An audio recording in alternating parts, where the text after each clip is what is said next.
today we are looking towards the minimization of linear programming. आज हम linear programming में minimisation का question देखेंगे और ये देखें, ये हमें ऑब्जेक्टिव फंक्शन दिया हुआ है और ये हमारी इनइक्वलिटीज़ हैं। ग्रेटर देन का साइन है, इसका मतलब ये है कि ये मिनिमाइजेशन कॉस्ट को रिप्रेजेंट कर रहा होता है। अगर लेस देन हो तो ये मैक्सिमाइजेशन का क्वेश्चन होता है और उसको हमें फिर अगर मिनिमाइजेशन का हो तो हमें उसको कन्वर्ट करना पड़ता है। अच्छा, सबसे पहले हमें क्या करना पड़ेगा, चूँकि क्वेश्चन मिनिमाइजेशन का है तो हमें इसको पहले मैक्सिमाइजेशन में कन्वर्ट करना पड़ेगा। यानी ये वाली जो कॉस्ट फंक्शन है इसको हमें प्रॉफिट की शक्ल में हमें इसको कन्वर्ट करना पड़ेगा। तो हमें क्या करना पड़ेगा, देखिए यहाँ से हम इसका क्वेश्चन सॉल्व करते हैं शुरू। सबसे पहले ये जो प्रॉफिट है, ये जो कॉस्ट फंक्शन है -c equal to -3x1 -9x2, यानी हमने क्या किया, इस कॉस्ट फंक्शन को माइनस से मल्टीप्लाई कर दिया तो ये प्रॉफिट मैक्सिमाइजेशन में आ जाएगा। ठीक है, अब ये जो इनइक्वलिटीज़ है इनको हम क्या करेंगे, कन्वर्ट करेंगे इक्वलिटीज़ के अंदर। ठीक है, तो हम यहाँ पे remove the inequalities, remove the inequalities, equalities को रिमूव करेंगे और इक्वालिटी में कन्वर्ट करेंगे एंड ऐड स्लैक वेरिएबल्स, और हम क्या करेंगे, स्लैक वेरिएबल्स इनमें ऐड कर देंगे। तो सबसे पहले हमारे पास ये जो इक्वेशन है ये आ जाएगी 2x1 + x2 + s1, ये स्लैक वेरिएबल ऐड कर दिया, इक्वल टू 8 के बराबर आ जाएगा। सेकेंड इक्वेशन मेरे पास आ जाएगी x1 + 2x2 प्लस यहाँ पे s2 आ जाएगा और ये फिर 8 के इक्वल आ जाएगी। और ये जो मेरा हमने कन्वर्ट किया है प्रॉफिट के अंदर, इसको हम इस साइड पे ले आएंगे तो ये मेरे पास आ जाएगी 3x1 + 9x2 + p, ये प्लस p हो जाएगा और इक्वल टू 0 आ जाएगा। तो ये मेरे पास आ जाएगा जी कि जो हमने इसको कन्वर्ट किया है। अब कन्वर्ट करने के बाद सबसे पहला काम हमने ये करना है कि इसको हमने कन्वर्ट करना है मैट्रिक्स फॉर्म के अंदर। तो सबसे पहले हम इसको मैट्रिक्स फॉर्म में कन्वर्ट करें जी। देखें यहाँ पे ये 2, यानी यहाँ पे मेरे पास x1 आएगा, x2 आएगा, s1 आएगा, s2 आएगा और फिर प्रॉफिट आएगा। तो ये मेरे पास 2 आ गया और यहाँ पे 1 आ गया जी, 2 और 1 आ गया और s1 स्लैग मेरे पास 1 है और नेक्स्ट आगे दोनों 0 हैं।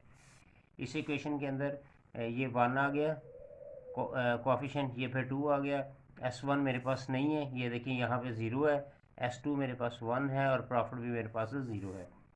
लास्टली ये मेरे पास 3 है, फिर यानी कि हम बिलो द लाइन करेंगे कि ये बिलो द लाइन है मेरे पास, तो इसको क्या करेंगे, ये 3 है और फिर ये 9 आ रहा है और दोनों 0 आए और इस प्रॉफिट की जगह हम 1 लगा देंगे। ठीक है जी, और कांस्टेंट मेरे पास क्या आ रहा है जी, ये 8 और ये भी 8 आ रहा है। तो ये मेरे पास आ जाएगा जी, जो हमारा इनिशियल टेबल आ जाएगा, हमने इसको कन्वर्ट कर लिया इनिशियल टेबल को। अच्छा, अब इनिशियल टेबल कन्वर्ट करने के बाद इसका जो सबसे अहम काम ये होता है कि आपने ये करना होता है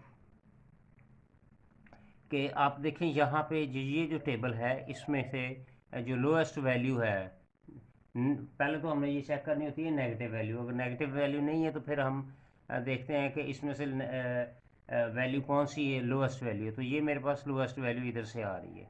ठीक है, तो हम इस कॉलम को चेक करेंगे, इस कॉलम को हम चेक करेंगे कि कौन सा एलिमेंट जो है वो पिवट एलिमेंट डिक्लेयर होगा।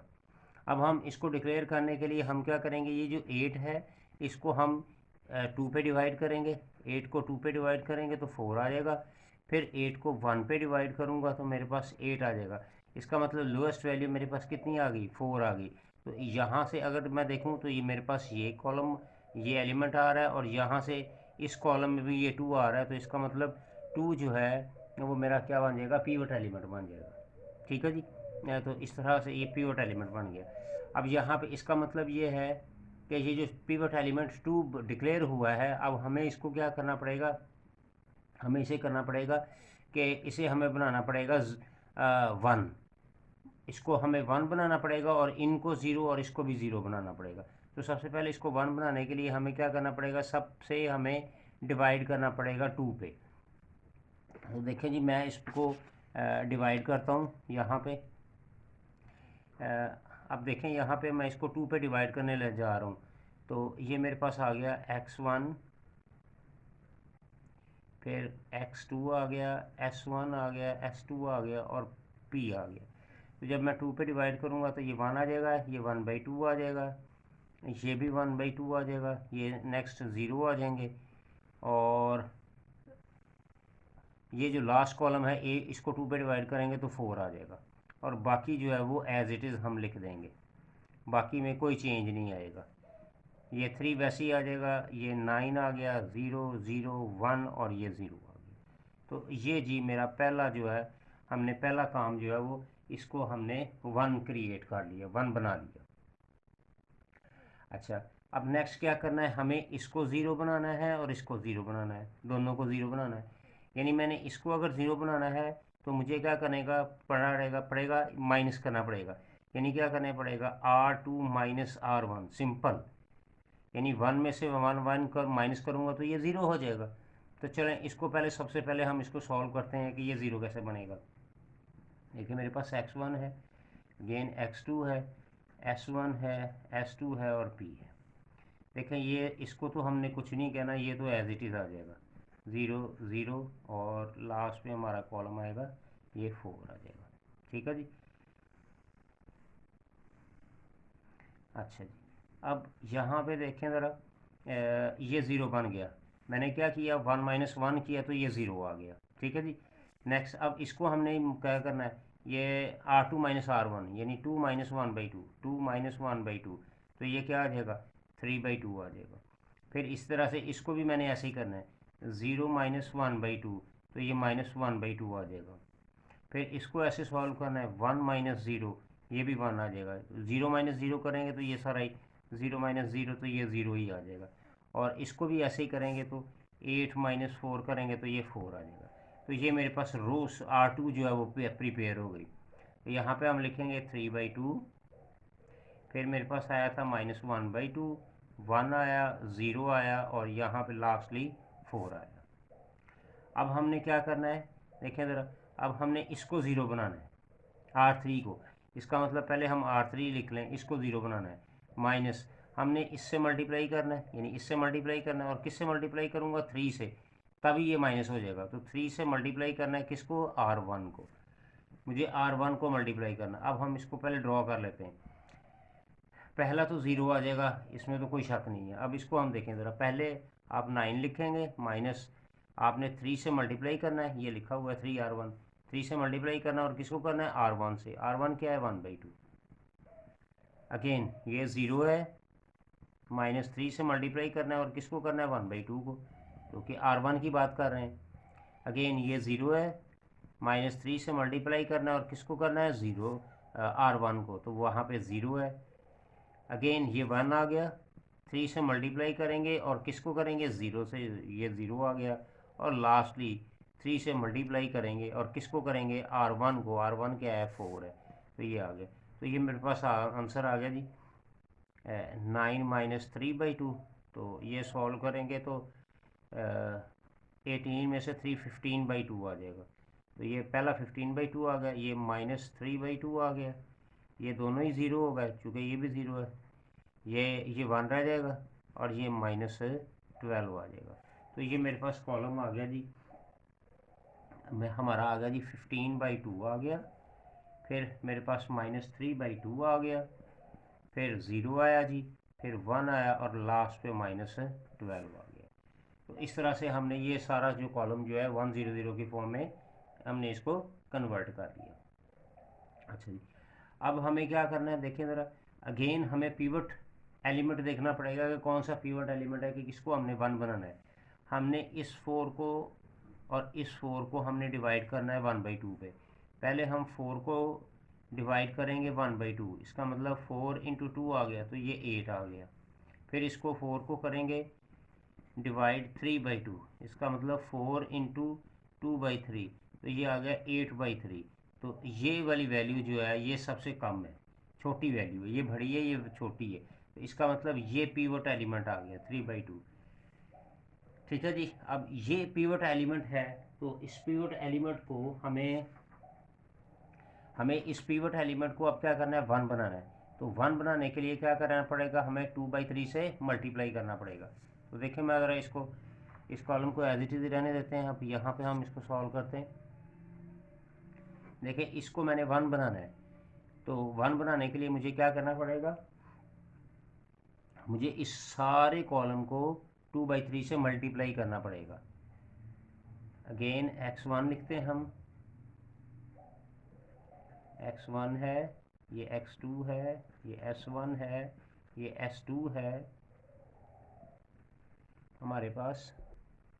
हाँ जी। अब देखें जी यहाँ पे जो पहला ये तो एज इट इज़ लिख देंगे 1, 1/2, 1/2, और ये ज़ीरो आ गया और ये भी ज़ीरो आ गया। और लास्टली हमें, हाँ जी, अब हमें देखें ज़रा हमें क्या करना पड़ेगा, इस पूरी रो को हमें क्या करना पड़ेगा, 2/3 से मल्टीप्लाई करना है। तो जब 2/3 से करूँगा तो ये 1 आ जाएगा। इसको मैं 2/3 से मल्टीप्लाई करूँगा, देखिए ज़रा, -1/2 इंटू 2/3, तो ये कैंसिल हो जाएगा, -1/3 आ जाएगा। फिर इसी तरह से इसको मैं करूँगा तो ये 2/3 आ जाएगा, और ये ज़ीरो ही रह जाएगा। और जब इसको 4 को करेंगे, 4 को 2/3 से करेंगे तो ये 8/3 हो जाएगा। और लास्टली हम वैसे ही रहने देंगे 0, 15/2, -3/2, 0, 1 और -12। इसको एज इट इज़ ही हमने रहने दिया, इसमें कोई चेंज नहीं आई। नेक्स्ट देखें जी, अब हमें क्या करना है कि हमें इस जगह पे ज़ीरो बनाना है, ये ज़ीरो बनाना है और ये ज़ीरो बनाना है। तो इसको ज़ीरो बनाने के लिए मुझे क्या करना पड़ेगा, मुझे करना पड़ेगा R1 -1/2 और R2। सिमिलरली ऐसे इसको मुझे करना पड़ेगा।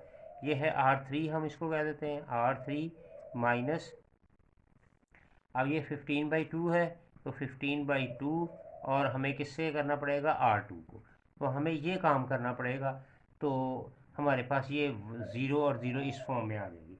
अच्छा जी, जब मैं इसको करूँगा तो देखें ज़रा यहाँ पे, हम ज़रा इसको करने के लिए ये जब हम करेंगे तो ये मेरे पास आ जाएगा x1, x2, s1, s2, p, और लास्ट पे हमारे पास कल, तो ये वाला तो एज इट इज़ आएगा, सेकंड रो तो एज इट इज़ आ जाएगी 1, -1/3, 2/3, 0 और 8/3। अच्छा, अब हमें क्या करना पड़ेगा, देखें ज़रा, हमें करना पड़ेगा कि इसको 1/2 से मल्टीप्लाई करना और इसमें ज़ीरो, इसमें हमने सब्ट्रैक्ट कर देना, तो ये ज़ीरो बन जाएगा, ये ज़ीरो बन जाएगा। ठीक है जी। अच्छा, फिर हमें क्या करना पड़ेगा, इस रो को -1/3 पकड़ना पड़ेगा, -1/3 है, 1/2 यहाँ पे देखें ज़रा, 1/2 आएगा, और माइनस हमें करना पड़ेगा, किससे करना पड़ेगा, 1/2 और R2 से, और R2 मेरे पास क्या है, -1/3, -1/3। फिर इसी तरह से मेरे पास आ जाएगा, ये आ जाएगा जी, नेक्स्ट आगे ये 0 है, -1/2 से मल्टीप्लाई करना पड़ेगा, और किसको करना पड़ेगा, R2 को करना पड़ेगा, और R2 मेरे पास है 2/3। फिर लास्ट पे ये दोनों ज़ीरो हैं, तो 0 - 0 ही रहेगा, इसका तो इफेक्ट नहीं पड़ेगा। फिर लास्ट पे 8/3 है, -1/2 को मल्टीप्लाई करना है, और हमें किससे मल्टीप्लाई करना पड़ेगा, हमें R2 से मल्टीप्लाई करना पड़ेगा, ये 4 है, यहाँ पे 4 आएगा, 4, और यहाँ पे 8/3 आएगा। तो ये यहाँ से इस तरह से ये कुछ सूरत हाल आएगी जी हमारे पास।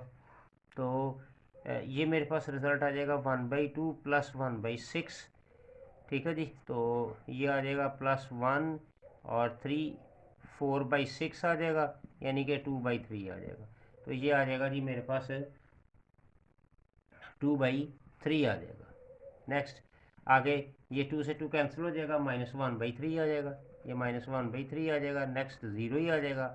और लास्टली ये कैंसिल आउट किया तो ये आ जाएगा 4/3। तो ये 4 - 4/3 आ गया। और 3 हमने एलसीएम लिया, 12 - 4 तो 8/3 आ गया, ये भी 8/3 आ गया। तो ये मेरे पास कॉलम जी कंप्लीट हो गया इसका। अब हमें क्या करना पड़ेगा, लास्टली इसको हमने ज़ीरो बनाना है। इसको ज़ीरो बनाने के लिए हमें क्या करना पड़ा था, R3 - 15/2 R2 हमें ये करना पड़ेगा। तो जब हम करेंगे तो ये तो अल्टीमेटली ज़ीरो आ जाएगा, ये तो हमारा ज़ीरो आ जाएगा। ठीक है जी।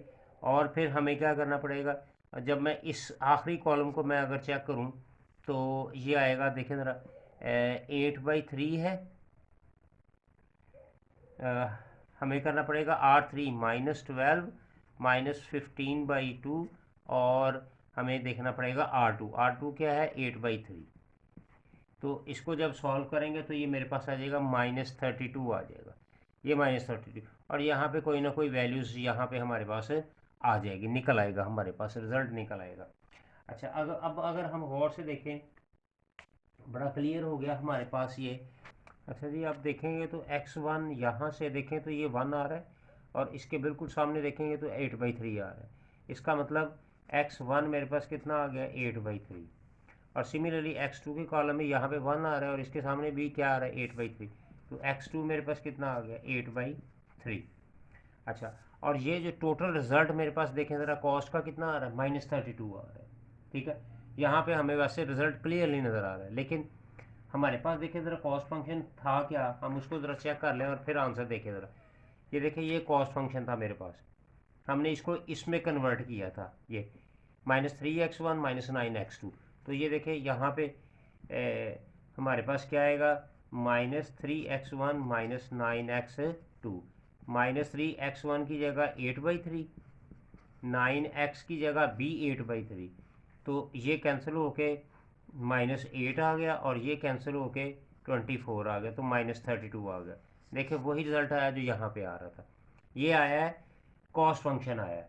लेकिन हमें मैक्सिमाइजेशन का आया है, हमें तो मिनिमाइजेशन का निकालना है। तो मिनिमाइजेशन को निकालने के लिए, मिनिमाइजेशन कॉस्ट फंक्शन का निकालने के लिए हम क्या करेंगे, माइनस से मल्टीप्लाई करेंगे, तो क्या इतना आएगा, 32।